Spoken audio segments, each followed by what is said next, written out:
السلام علیکم ورحمۃ اللہ وبرکاتہ۔ جی ناظرین، میں آپ کا دوست محمد سلمان فاروقی میڈیا سیالکوٹ سے۔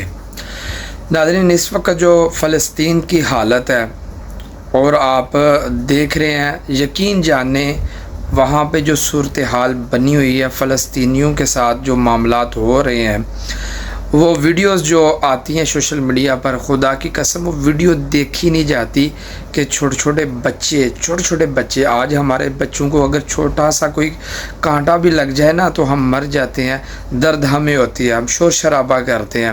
یقین کریں چھوٹے بچے لاشیں اٹھائے ہوئے وہ نعرے تکبیر کے نعرے لگا رہے ہیں، اللہ اکبر کے نعرے لگا رہے ہیں۔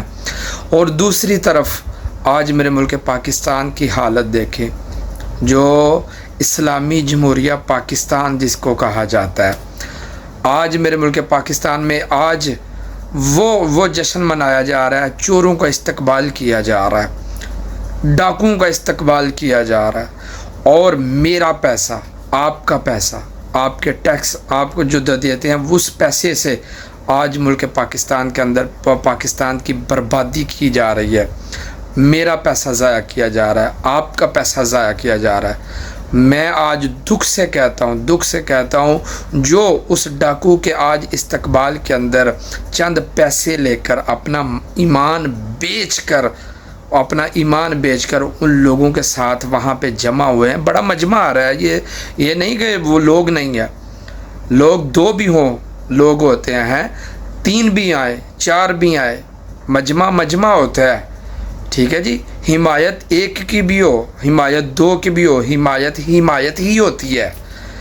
میں ان سے پوچھنا چاہتا ہوں کہ تم اپنا ایمان بیچ کر کیا ثابت کرنا چاہتے ہو؟ کل کو تم نے قبر میں نہیں جانا۔ وہ دیکھیں یار، خدا کی قسم دیکھیں، فلسطین کے مسلمانوں کی طرف دیکھیں، کیا یہ جو پیسہ ضائع کیا جا رہا ہے، کیا یہ حکمران، یہ ڈاکو جن کے استقبال کے لیے اتنا پیسہ ضائع کیا جا رہا ہے، کیا یہ انہی پیسوں سے میرے فلسطینی بہن بھائیوں کے لیے امداد نہیں کی جا سکتی تھی؟ کیا امداد کی ہے ان لوگوں نے؟ کیا اس کے لیے فلسطین کے لیے کیا آواز اٹھائی ہے ان لوگوں نے؟ کیا قدم اٹھایا ان لوگوں نے؟ خدا کی قسم یہ لوگ میرے ملک پاکستان کا بیڑا غرق کر رہے ہیں۔ یہ لوگ ایسی غلامی کی دلدل میں پھنسے ہوئے ہیں کہ یہ ہماری آنے والی نسلوں کو بھی وہاں پر رکھیں گے، اور یہ غلام وہ ان لوگوں کے غلام ہیں، ان کتوں کے غلام ہیں جن لوگوں نے شروع دن سے ہی اسلام کی مخالفت کی ہے، مولویت کی مخالفت کی ہے، مدارس کی مخالفت کی ہے، لا الہ الا اللہ کی مخالفت کی ہے۔ خدا را یار کچھ خیال کریں، کب سمجھیں گے آپ؟